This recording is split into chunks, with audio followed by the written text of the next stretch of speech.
Hello students. तो आज हम पढ़ने वाले हैं इनकम टैक्स के बारे में। लेकिन उससे पहले हमें ये जानना बहुत जरूरी है कि इनकम टैक्स एक्ट 1961 के अकॉर्डिंग इनकम का मतलब क्या क्या है। तो इनकम से समझने के लिए पहले आपको क्या समझना पड़ेगा, 5 हेडों को समझना पड़ेगा।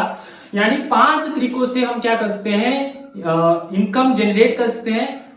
जो कि है, एक तो है सबसे पहले सैलरी।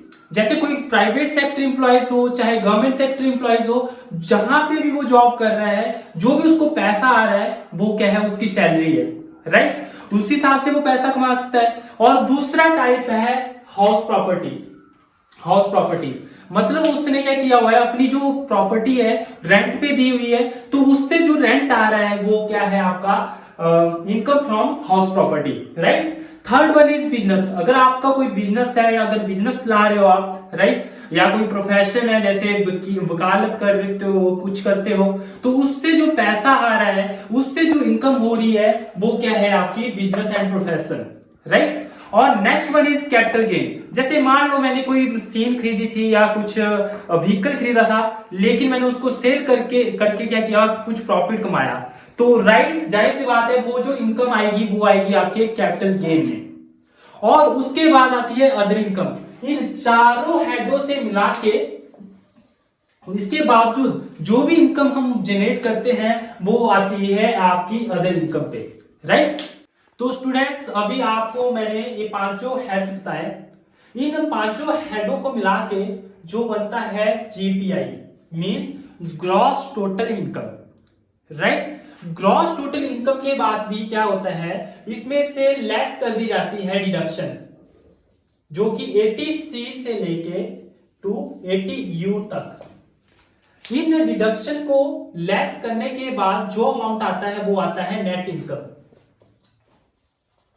मतलब कि इस वाली इनकम पे क्या होता है, टैक्स कैलकुलेट होता है, जो कि आपको किसी भी फाइनेंशियल ईयर के जो हमारा स्लैब रेट होता है उसमें से हम क्या करते हैं, टैक्स को कैलकुलेट करते हैं। तो अब बात करते हैं हम कि नेट इनकम पर टैक्स कैलकुलेट कैसे करते हैं। मान लो ये जो स्लैब रेट है, अभी जो ताजा स्लैब रेट है उसके अकॉर्डिंग नहीं है, बस आपको अंडरस्टैंड करवाने के लिए कि किस तरह से टैक्स को कैलकुलेट किया जाता है उसके हिसाब से बनाया गया है। ठीक है। तो बात करते हैं, जैसे मान लो कोई पर्सन है जिसकी जो इनकम है टोटल, वो मान लो 12 लाख रुपए है। राइट। तो 12 लाख पे किस तरह से कैलकुलेट होगा टैक्स, तो जैसे ये स्लैब रेट है, अप टू 2 लाख तक कोई भी टैक्स नहीं लगेगा, नो टैक्स, जीरो। राइट। अब बात आती है दूसरी, 2 से 5 लाख तक। तो 2 से 5 लाख की गैप कितना है, 3 लाख। 3 लाख का 10% कितना हुआ, 30,000 रुपए। राइट। अब बात आती है 5 से 10 लाख। 5 से 10 लाख के बीच में कितना डिफरेंस है, 5 लाख। 5 लाख का 20% कितना हो गया, 1 लाख।